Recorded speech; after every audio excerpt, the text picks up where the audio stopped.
Pimpa alayum gambreng. Yuk, mari kita kenalan dulu, gengs. Kenalin, gue Hawa. Gak usah tanya Adamnya kemana. Kayaknya dia lagi konser. Adam Levine.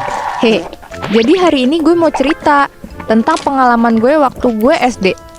Mungkin waktu gue kelas 3 atau 4 SD lah kalau nggak salah. Gue sekarang udah 21 tahun. Dan cerita ini masih gue inget jelas. Karena seseram itu buat gue, guys. Nah, sebelum masuk ke cerita, gue mau jelasin dulu tentang rumah gue. Jadi, rumah gue ini tuh rumah zaman dulu gitu, geng. Karena rumah ini adalah peninggalan nenek gue.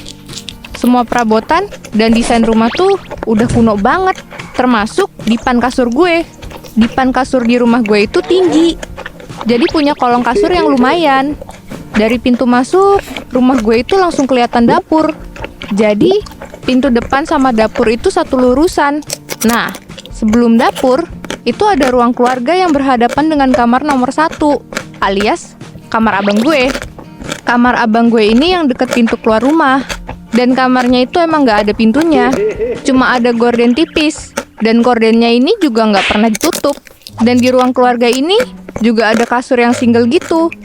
Kasur di ruang keluarga ini juga pakai dipan. Nah, waktu gue kecil dulu, gue punya kebiasaan suka banget tidur di kolong kasur. Tapi cuma setengah badan gue aja yang masuk kolong kasur. Area perut ke atas itu ada di bagian luar. Istilahnya kayak pakai selimut gitulah ya. Hehehe. Nah, gue tuh gak sembarang suka tidur di kolong kasur mana aja. Gue cuma suka tidur di kolong kasur yang ada di ruang keluarga. Jadi, kalau gue hadap ruang tamu, tidurnya itu kelihatan sampai depan. Dan bisa ngelihat ke dalam kamar nomor 1, alias kamar abang gue. BTW, rumah gue ini punya jendela dan pintu yang full kaca di bagian depan rumah. Jadi, gue bisa langsung lihat keluar kalau gordennya lagi nggak ketutup. Suatu hari, gue lagi siap-siap buat tidur. Kayak biasa, di kolong kasur. Tapi entah kenapa, malam itu semua orang tidurnya lebih cepat dari biasanya. Dan cuma gue doang yang masih bangun. Waktu itu gue tiduran sambil nonton TV. Yang artinya, gue ngebelakangin ruang tamu sama kamar abang gue. Nah, pas filmnya lagi iklan, gue balik badan lah. Dan mata gue fokus ke ruang tamu yang masih terang. Terus, beralih ke kamar abang gue. Karena gue tidurnya di bawah kasur, jadi gue bisa lihat jelas tuh kolong kasur abang gue. Waktu itu gue ngerasa emang sedikit ngantuk. Tapi gue yakin banget kalau gue belum tidur. Gue bisa lihat di kolong kasur ada sesuatu yang hidup. Sosoknya hitam legam, matanya merah menyala. Dia lagi ngeliat ke arah gue. Gue lihat kolong kasur itu penuh sama badannya yang lagi meringkuk. Saat itu semua kerasa hening. Dan selama beberapa saat itu dia ngeliatin gue terus. Dan gue entah kenapa kayak ngerasa seolah ketarik makin deket sama makhluk ini. Badan gue kaku, gak bisa bergerak. Dengan posisi gue yang membatu, sosok itu perlahan keluar dari kolong kasur. Badannya gede banget, tinggi, dan dipenuhi bulu-bulu yang lebat. Sementara matanya masih kelihatan menyala. Sosok itu keluar dari kamar abang gue. Dia juga pelan-pelan melangkah keluar rumah. Dan anehnya, saat itu kayak ada yang nuntun gue buat ngikutin sosok serem itu keluar rumah. Badan gue di sini masih kerasa enteng, kayak nggak gerak. Tapi gue bisa kerasa lagi ngikutin dia.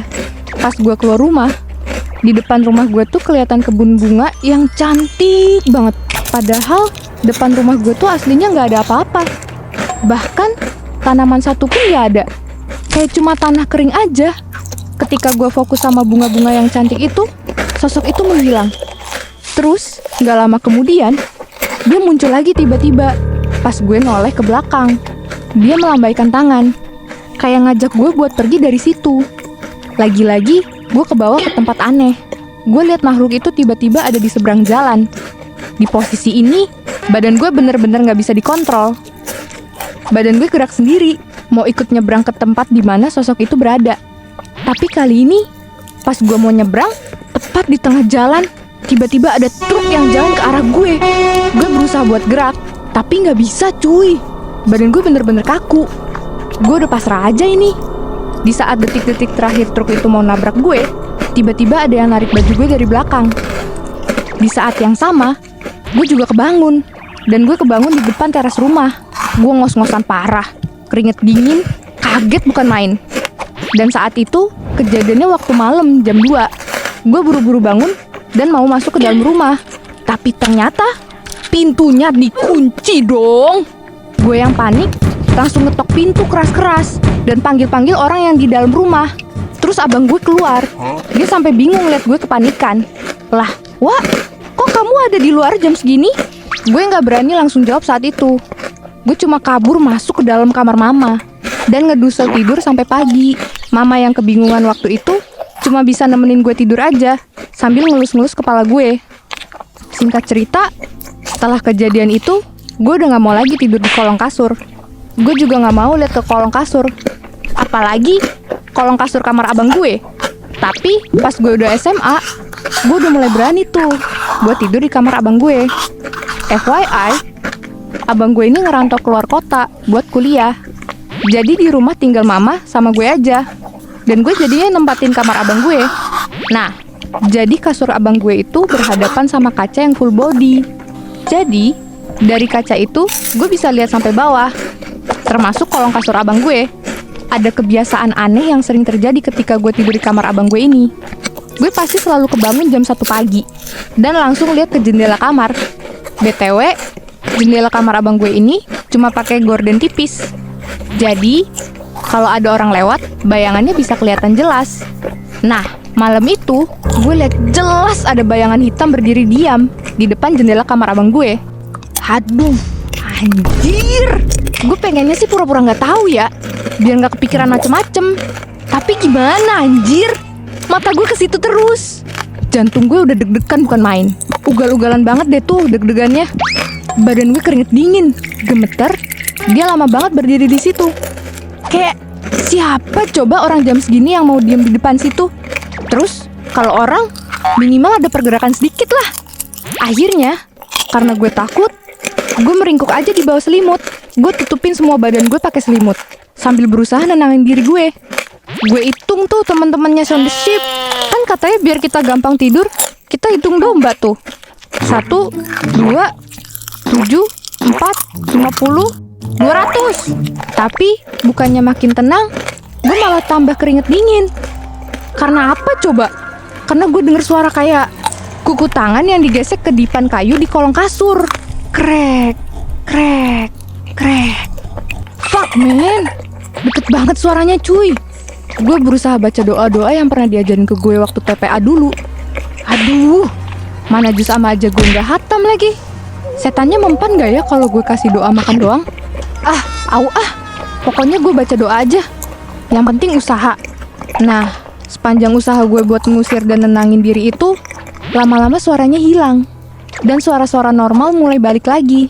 Suara kipas, suara jangkrik, suara angin. Jantung gue udah mulai mendingan. Tapi sialnya, gue malah penasaran banget lihat ke kaca dan cek kolong kasur. Pas gue buka selimut gue, abis itu gue langsung gak sadar. Dan tiba-tiba pagi, setelah kejadian itu, gue gak mau tidur lagi di kamar abang gue. Gue selalu tidur bareng mama dan gak mau ditinggal di rumah sendiri. Gak lama dari itu, kamar abang gue dipasang jendela yang full kayu dan ada tralisnya gitu. Jadi kalau tidur di situ udah nggak kelihatan apa-apa lagi kalau jendelanya ditutup. Lama-kelamaan hawa di kamar abang gue itu udah mulai mendingan. Gue pernah coba sekali beraniin diri buat tidur di kamar itu, dan gue berhasil melewatkan malam itu dengan aman sampai pagi. Gue baru tahu ceritanya dari mama. Ternyata sosok itu udah diusir dari rumah. Kalau kata mama, sosok itu sekarang ada di kebun, nggak kepake di sebelah rumah tetangga. Jadi sekarang rumah udah aman.